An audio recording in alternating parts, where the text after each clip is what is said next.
In the first days of October 2025, telescopes around the world began to notice something remarkable. 3I Phaslus, already a baffling interstellar visitor with its strange nickel, rich spectrum and bursts of acceleration, was no longer traveling alone. Images taken from both hemispheres showed faint streaks arcing behind it. At first, astronomers thought these were part of its tail, wisps of gas and dust drawn out by sunlight. But the streaks grew sharper, more defined, and they appeared in numbers far beyond what any single comet could shed. It soon became clear that Atlas was not just producing a tail, it was traveling in company. What the cameras recorded looked like a river, a flowing band of icy bodies streaming in the same direction, catching the pressure of the solar wind and riding alongside Atlas as if carried on an invisible current. The number of objects was staggering. Early counts suggested dozens. Within days, dozens became hundreds. By the end of the week, more than 1,000 distinct comae were logged, each glowing faintly, each aligned with the flow of the solar wind. For comparison, most comets travel in isolation. Occasionally, a parent body splits, producing a few fragments. Rarely a cometary family appears, the shattered pieces of a single nucleus. But those families number in the handfuls, not in the thousands. To see a broad current of small comets streaming together was unprecedented. It was as if Atlas had pulled a curtain back on a hidden reservoir of icy bodies, and they were now flooding into the inner solar system. The geometry was striking. The river did not spread randomly across the sky. It traced a narrow corridor, a filament threading through space, as though the comets were funneled along a path. Each small nucleus flared as the solar wind struck it, releasing vapor and dust, turning each into a visible point of light. Long exposure images showed them lined like beads on a string, glowing faintly blue against the black of space.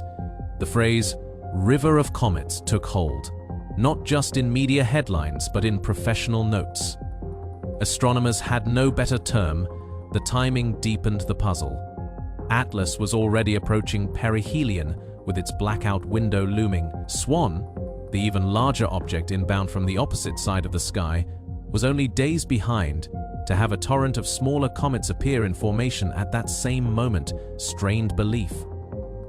The odds of so many bodies arriving together by chance were beyond calculation. Some researchers calculated the probability as less than 1 in a trillion. Chance alone could not explain the river. Natural scenarios were considered.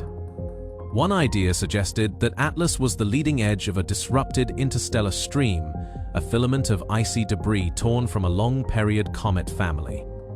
Over millions of years, galactic tides can stretch such streams into rivers. Earth occasionally passes through trails of dust left by comets, producing meteor showers. But those trails are narrow, confined arcs. What Atlas revealed was larger by orders of magnitude, a flood of intact nuclei, each tens or hundreds of meters across, each glowing with its own activity. Another idea proposed that the solar wind itself had organized scattered fragments into a coherent flow. The magnetic field carried charged particles outward from the sunday, and perhaps these small bodies aligned along that vector. But no previous observation of comets supported such large-scale ordering. Dust grains can align with magnetic fields, but kilometer-scale nuclei do not surf the solar wind. Yet here they were, streaking along as if carried on a tide. As the counts rose, amateur astronomers joined the chase. Backyard telescopes began logging new comets night after night. Many were faint, barely above magnitude 16, but with careful stacking of images, the stream became visible even to modest instruments. Photographers posted wide-field shots showing Atlas at the front, blazing, with a line of faint companions trailing behind it, like sparks flung from a torch. The images spread quickly, and the sense of wonder was matched only by the sense of unease. Because the river was not just growing, it was accelerating. Observers tracking the motion of the stream noticed that the smaller comets gained speed as they neared the inner solar system. Instead of lagging behind Atlas, they closed the distance as though drawn forward. Some even appeared to overshoot, streaming past the main body before curving back into alignment.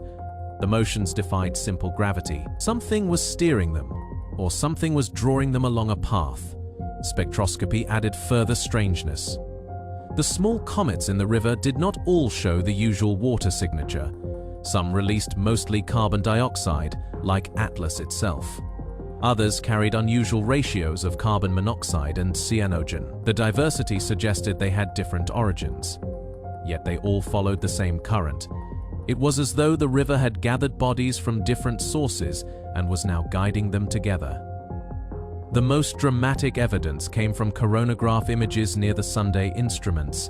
Designed to block solar glare, picked up the river as it streamed into the corona. The flow bent and twisted like a ribbon in wind, hundreds of small nuclei glowing as they resisted the intense heat. Some flared and vaporized, but many persisted, their comae swelling under the assault. The sight of so many comets plunging toward the Sunday at once was unprecedented in the history of astronomy. Theories multiplied. Some said Atlas was not merely a comet, but a shepherd, pulling a swarm of bodies with it, either by gravity or by some unknown mechanism.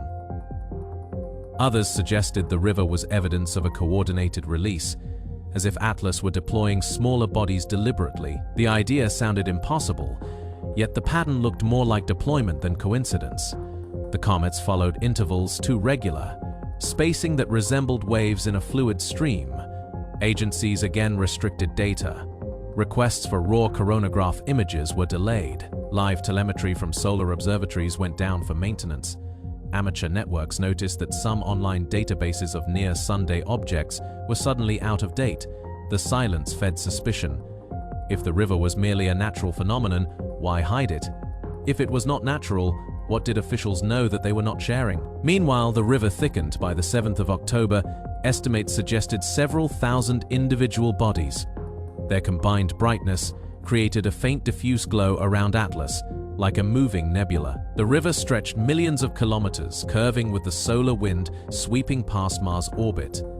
Instruments on orbiters around Mars detected increased dust and plasma impacts, confirming the flow was not just visual. It carried mass, real bodies streaming through the solar system. The river raised practical concerns.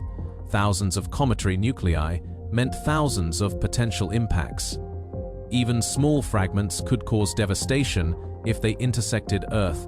Astronomers calculated probabilities, scanning for trajectories that crossed Earth's path. Most appeared safe, aligned with Atlas's own steep inclination away from the ecliptic. But some uncertainty remained. The thought of a river of comets washing through the solar system unsettled even seasoned researchers. In one scenario, consider an astronaut stationed at Mars during the event. Looking up, they would see streaks crossing the sky night after night. Dozens of faint comets blazing as they rode the solar wind. The planet's thin atmosphere would flash with meteors as dust from the river burned. Instruments would register a storm of particles, a rain of debris, unlike any normal meteor shower. The astronaut would know they were witnessing something no human had ever seen.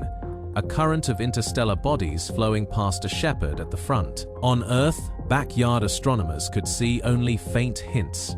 But with stacking software and patient exposures, the lines became clear.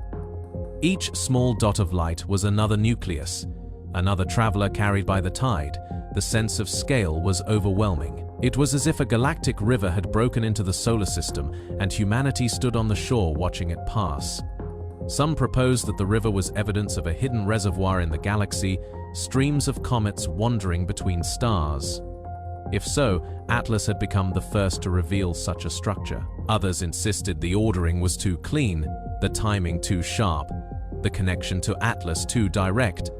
They suggested intelligence, a deployment of probes disguised as comets, using the solar wind as transport. The river then became not a natural current, but a fleet.